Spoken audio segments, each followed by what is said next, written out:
I am Dr. Jagdish, Assistant Professor, Department of Art History and Visual Arts, Punjab University, Chandigarh. Today we are starting with the module which discusses the Delhi Shilpi Chakra. In this module, the Delhi Shilpi Chakra, an artist group, has been studied with a focus on its formation, ideology, manifesto and activities. Formation of the group and its development as a formal body due to the efforts of its founder members has been discussed in this module.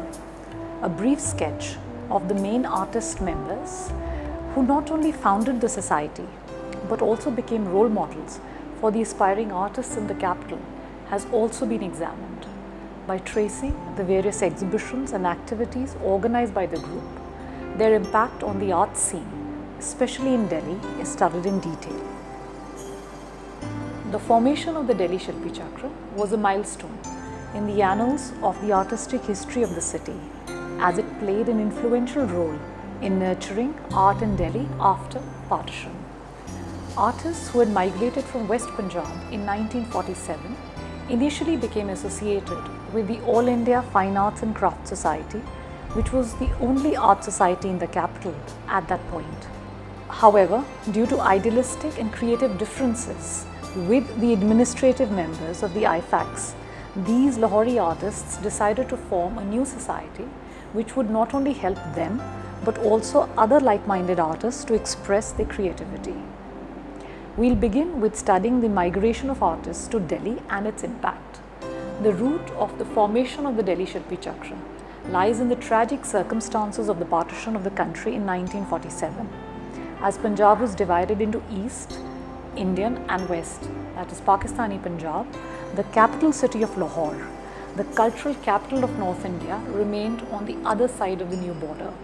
The upheaval caused by the partition resulted in the migration of millions of people from both sides, and part of that exodus were a large number of artists who had to leave Lahore.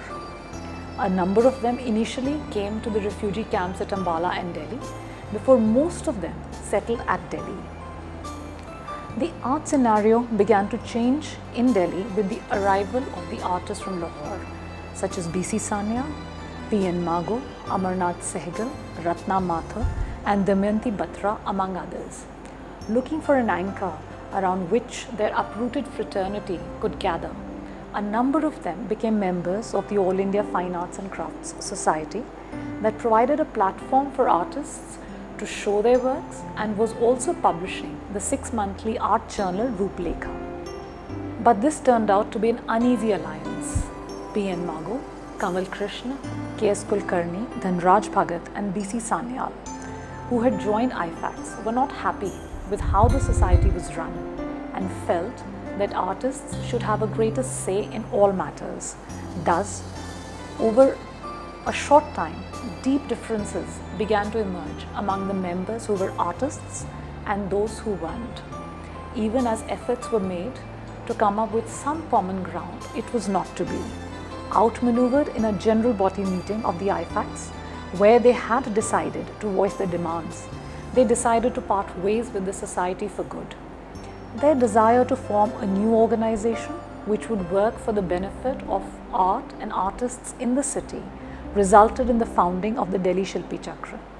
Even as they initially came together, in opposition to the IFACs, this group was to exercise a deep influence on the art in the city through their ideas about art, artists and their place in society.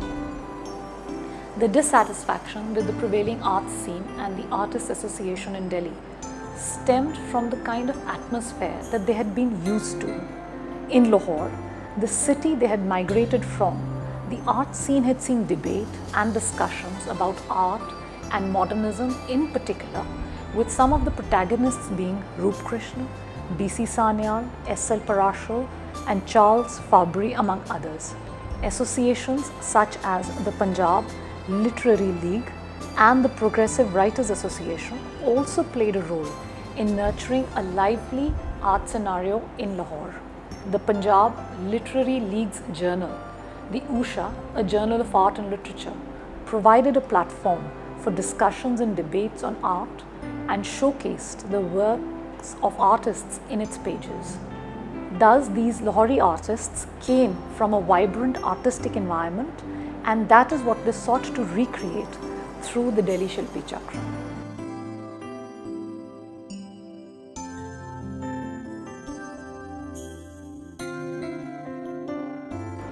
One of the central figures in this changing scenario at Lahore and later at Delhi too was B.C. Sanyal,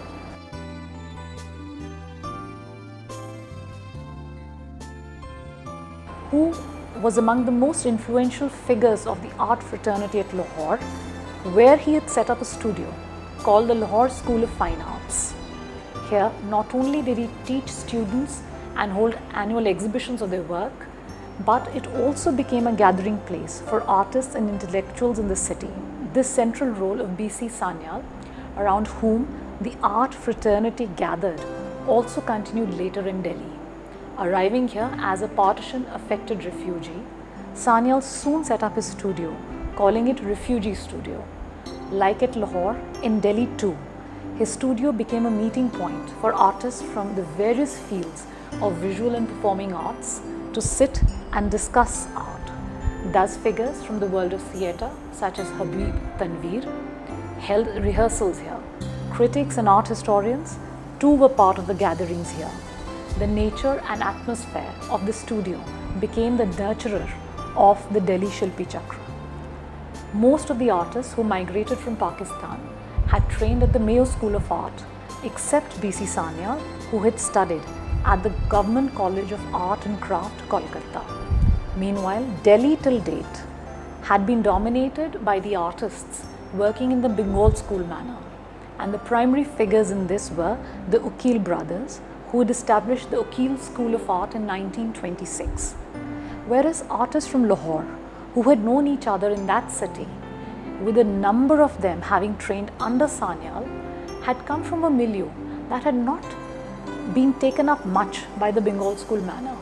In fact, by the 1940s in Lahore, there is evidence of discussion and debate on the direction modern Indian art should take, and the Bengal school style wasn't much on the horizon here, with only one prominent practitioner, A.R. Chugtai.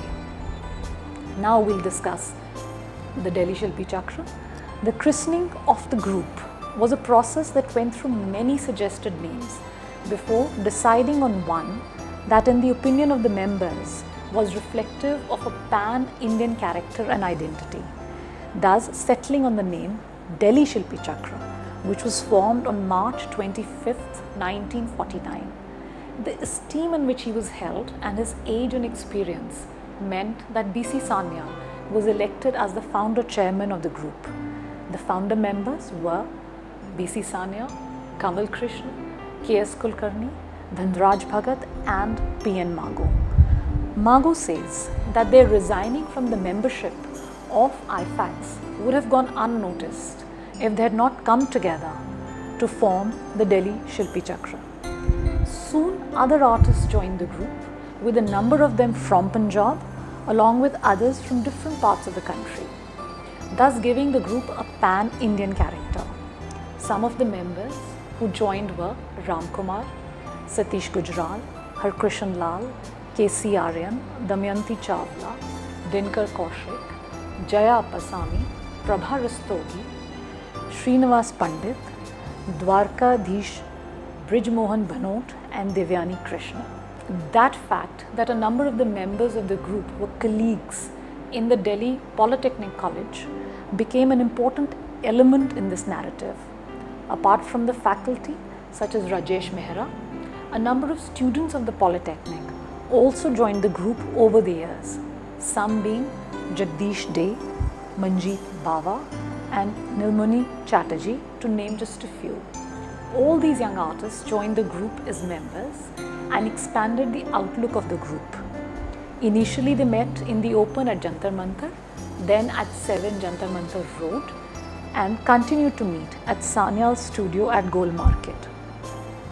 In fact, an important feature of the membership of the Delhi Shilpi Chakra was that the artists who became its members had trained at different art institutions in the country and overseas, such as Sanyal from the Calcutta School of Art, K.S. Kulkarni P.N. Mago, Krishan Lal, Divyani Krishna, Satish Gujral, who had studied at the J.J. School of Art, Dhanraj Bhagat, Damayanti Chawla, Keval Soni and Gujral, who also studied from the Mayo School of Art, Jaya Pisani and Dinkar Kaushik from Shanti Niketan, Mahinder Kaur, Bishambar Khanna and Rajesh Mehra from the Delhi Polytechnic College, with K.C. Aryan being a hereditary artist. Ram Kumar, Damayanti Chawla and Dinkar Kaushik had also studied in Paris, London and Rome respectively. This brought varied influences and experiences that enriched the functioning of the group and the practices of its members. There was a distinct modernist approach in their work that contributed immensely in making Delhi a preeminent center of art in the country. In fact, Richard Bartholomew, in his assessment of the artists of the group, traces the modernist approach initially to Lahore, tracing the influence of Amrita Shergill in Sanyal's simplification of line and colour.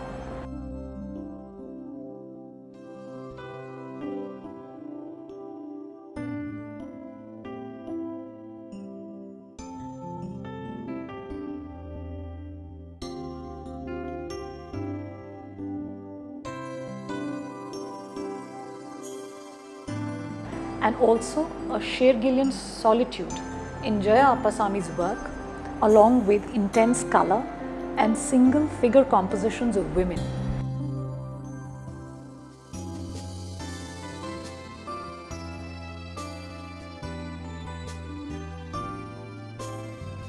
That, in his opinion, reached her via Sanyal.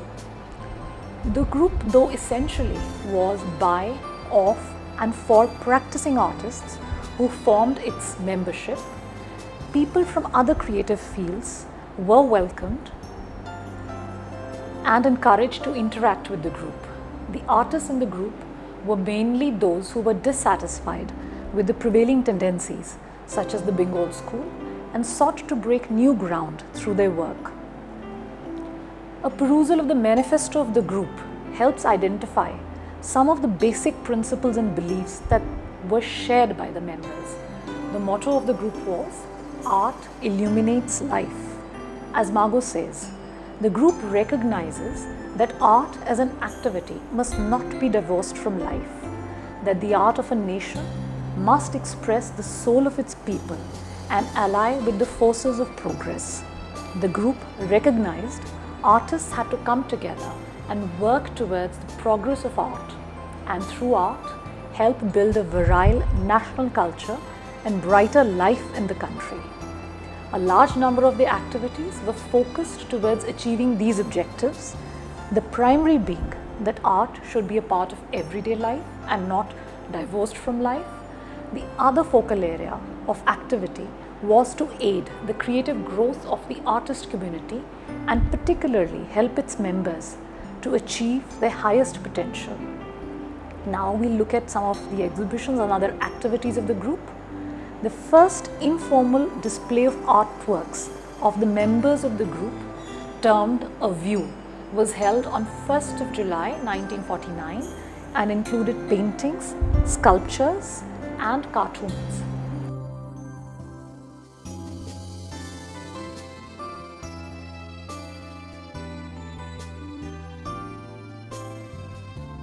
The first formal exhibition of the group was held at the Freemasons Hall in Delhi from 13th to 20th November 1949. For this and other activities, the members would generally pool in their own resources, as is recalled by B.C. Sanyal. For this exhibition, the invitation cards were hand-painted. This exhibition made a mark on the art scene in the capital. The works on display were from all genres, with paintings and sculptures showing varied stylistic affinities. Some of the works that found special mention were Sanyal's Pilgrims, Krishan Lal's The Village Pond, Damayanti Chawla's Girl with Pitcher and The Washerwoman, Mago's Moonlight, and Ram Kumar's Beggars, among many others. In this stated effort to help improve the standard of art among artists and also undertake an education of the art-loving public, the group took up many initiatives over the years. One was the organization of an art training center immediately after their first exhibition. This presented an opportunity to learn from artists who had achieved eminence in their respective fields. B.C. Sanya, Kaval Krishna and Shankar Pillai offered their time and effort for this initiative. Apart from this, they started a sketching club, set up a library, and most importantly, set up printing facilities for graphicists, thus providing very necessary infrastructure for the practice of this art form. The group was very conscious of holding regular annual exhibitions, demonstrations and discussions to promote the cause of art. P.N. Mago recounts the organizing of weekly criticism meetings and of having arranged 30 of these within a space of 7 months. These involved fruitful discussions on art, with works being brought in to be debated upon, and also demonstrations being organized in painting and sculpture. Interestingly, these gatherings were open to the general public and people were encouraged to voice their thoughts, ask questions and seek answers. The Chakra members took it upon themselves to satisfy the queries posed. The entire effort was aimed at generating a true appreciation and love for art among the public, as the realization was strong that till art and the artist does not connect with the public or patron, it would be difficult to survive as a professional artist. The group, in an effort to take art to the people, began to organize exhibitions in public spaces such as Chandni Chowk, the university campus, among many other public sites in the city. This multi-pronged initiative did garner results for the group. As over time they became better known and were able to connect with a section of the citizenry, they slowly built up a steady clientele. Their patrons were mostly professionals such as doctors, lawyers and university teachers, along with members of the broader artist fraternity such as writers, actors and musicians. Then we'll discuss a very important initiative, the setting up of the Shilpi Chakra Gallery. So another very significant initiative of the Delhi Shilpi Chakra was the setting up of an art gallery, thus providing a dedicated platform to artists to showcase their work. It was the lack of this facility, as the Freemasons Hall was the only venue available at that time, that became the catalyst for this.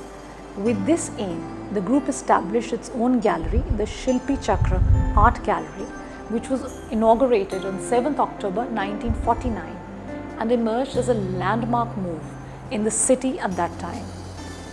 It was one of the first private art galleries and was meant to be a commercial enterprise established on the mezzanine floor of Dhumimal Dharamdas in Connaught Place. Its functioning was later taken over by the Dhumimals, as the artists of the Delhi Shilpi Chakra realized that they could not cope well with its operation. In fact, the person who was employed to look after the gallery went on to open up his independent enterprise, the Kumar Gallery. The Chakra got its own premises at Shankar Market through the Ministry of Rehabilitation, Government of India, and it was here that they again began their gallery that was opened on January 13th, 1957, which initially showcased the works by its members. The group was also conscious of creating a fraternity with artists active in other parts of the country, as that would lead not just to an exchange of ideas, but also bring a greater vitality to art practices.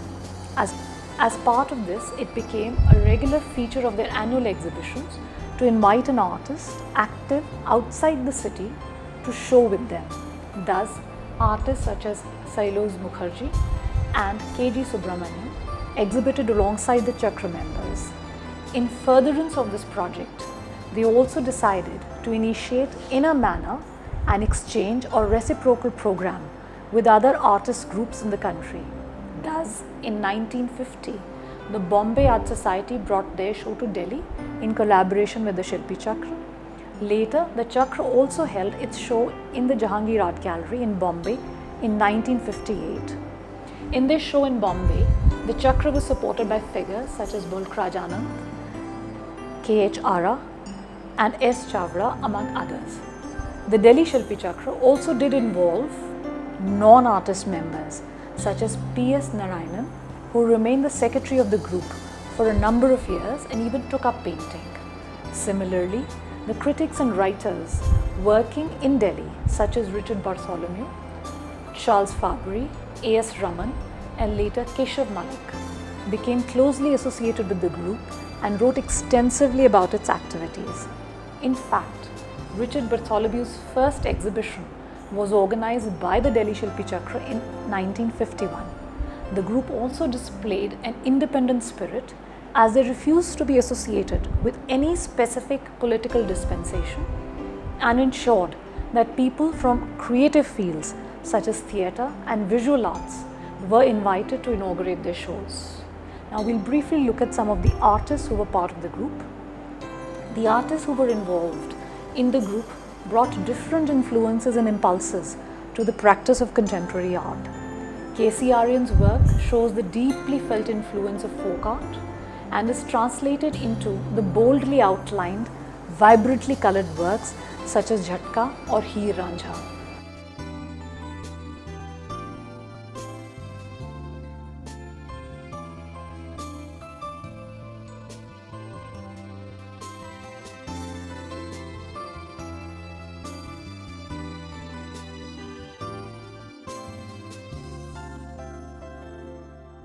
A versatile figure who painted, sculpted, wrote on art and was a chronicler and collector of the folk art of the North, he gradually turned to abstraction, making assemblages in metal.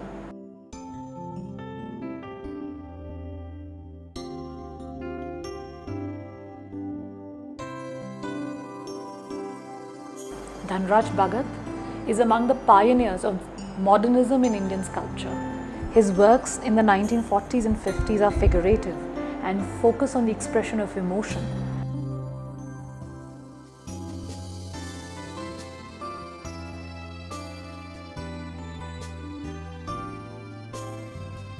Gradually, an elimination of inessential details appeared in his work and his approach began to move towards an abstract simplification, though the figurative reference was never totally obliterated.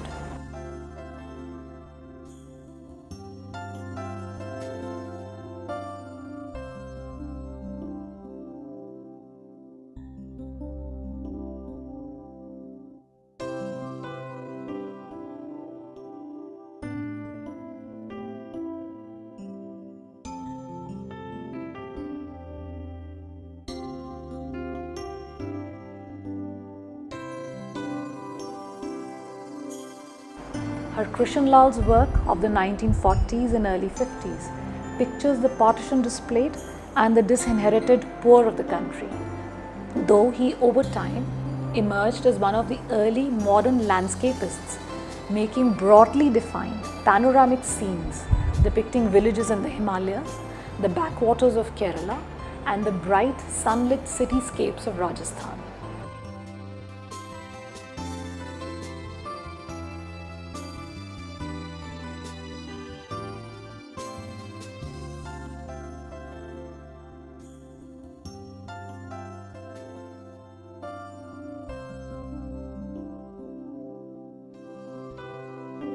Jaya Pisani, who trained in Shanti Niketan and the United States, worked as an art critic for the Hindustan Times and as the editor of contemporary art publications at the Lalit Kala Academy, New Delhi, from the year 1964 onwards. Among her greatest contributions are her writings on modern Indian art. As a painter, she initially worked in watercolors and tempera before taking up oil painting, which led to her working in a larger format and with greater freedom. Initially, her works figured young girls,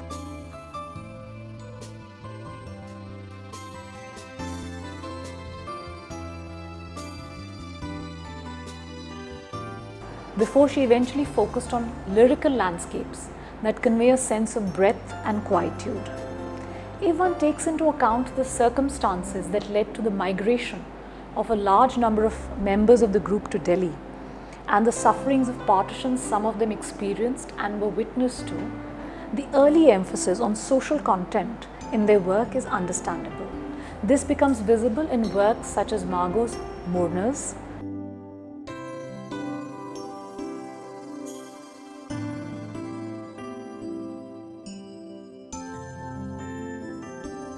Satish Gujral's Days of Glory,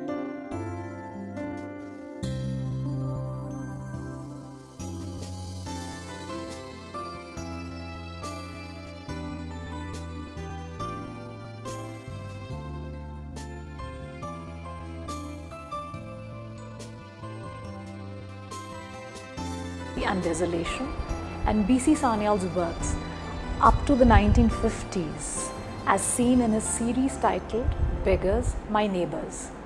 Even as Delhi Shilpi Chakra eventually wound down, Sanyal continued to be a significant influence in his role as an art educator, art administrator, and senior artist.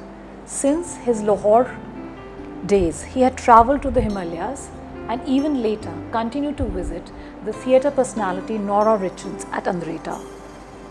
He established a studio there and founded the Woodland Society for Artists, which is now known as Nora Centre for Arts, with a mandate to encourage musicians, artists, dancers and writers. It has a library and also a school for locals. The Delhi Shilpi Chakra was active for a little over a decade and a half, but even in that short time, it made a significant contribution to the art scene in Delhi and in the larger quest for modernism in Indian art. A principled Catholicity in its functioning ensured a wide representation to artists through its various activities. But slowly, the activities of the group wound down as they increasingly became involved in the question of earning a regular income, for which some of them moved to other cities. By the end of the 1960s, the decision was taken to hand over the mantle to the next generation, and B.C. Sanyal refers to the responsibilities being handed over to Jaya Pisani, who was a lecturer at the art department. But gradually, all activity ceased, and the group today survives as a nameplate in Shankar Market.